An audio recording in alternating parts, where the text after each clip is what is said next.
15 millimeters. Is this lens too wide? Find out in my review coming up.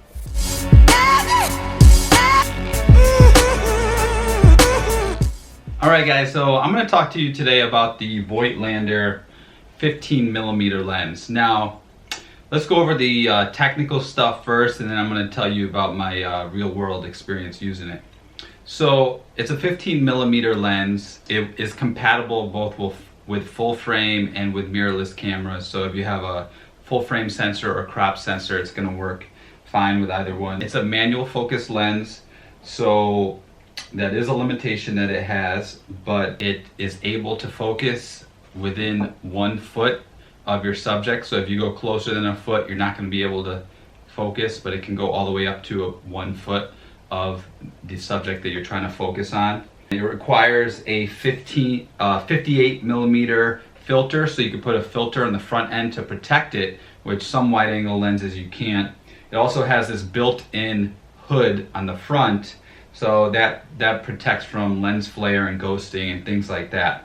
So it has that already built in. This is an E-mount lens. So the aperture goes from f4.5 all the way to f22, so you have a good range there. The size is really small. It only weighs about 10 ounces, and next to my iPhone you can see relatively the iPhone 7 how big this is. It's really small. It fits in your hand.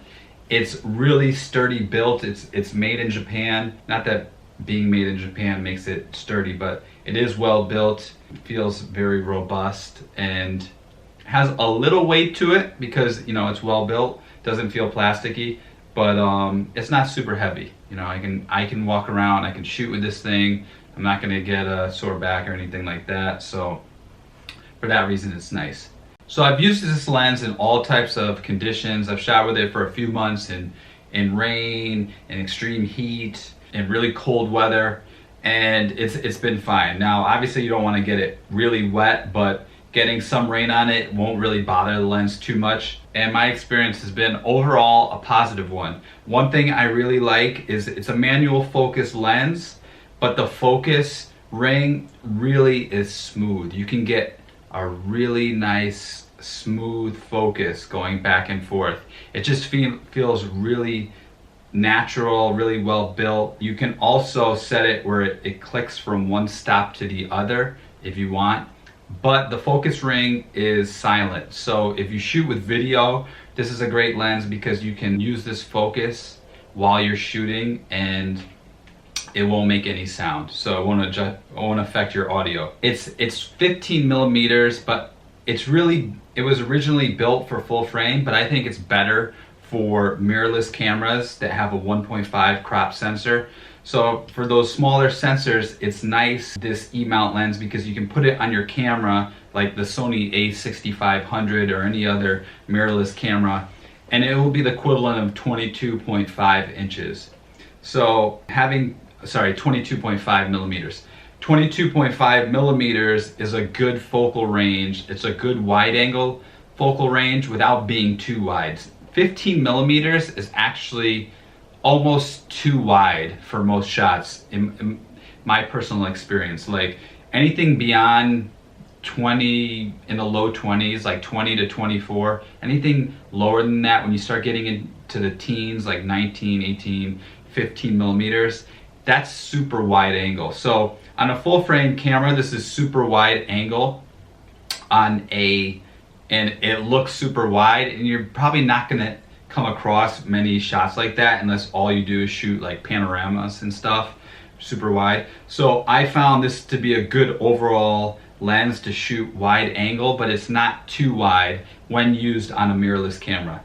So that 22.5 millimeters is really nice. It doesn't have much distortion at all. I found it to be really nice. So that's one thing I really liked about it for a wide angle, because a lot of times you have a wide angle and it has some distortion. One thing I will say is the f-stop only going to 4.5 is kind of a downside to me, because I would have liked to see it gone down to 2.8. But again, for the price, you can't beat this lens. I think for the price and the look that you get, you're gonna be very pleased with this lens. If this was a 2.8 lens, it would probably be double, maybe more than double the price. So having 4.5, you don't really need the 2.8 in most cases. However, I've used other Voigtlander lenses because I like the look. It has more of a distinct look. So it doesn't look like the Canon and the Nikon kind of lenses. I like more of a, I would say this lens has more character to it. So having that character is nice. However, in this lens, I didn't see as much character as some of the other Voigtlander lenses. Like I have the 40mm 2.8, and that had a lot of character. So this lens, while being great, it didn't blow me away. So it was really solid in all situations, and I think you're going to be pleased with it. But you're not going to shoot footage. If I was shooting like a film or something real cinematic that I needed the best possible lens, I wouldn't use this lens. However, for travel vlogging, for still shooting documentaries and shooting films like that, of that nature, I think this is a really solid lens.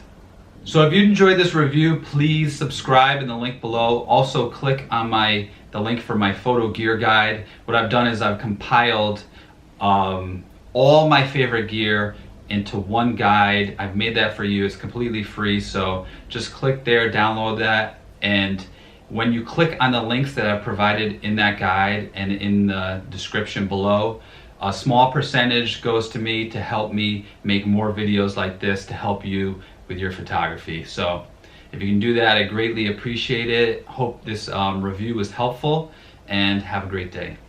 And now for the fan of the day is Diane Yanez. Congratulations, Diane.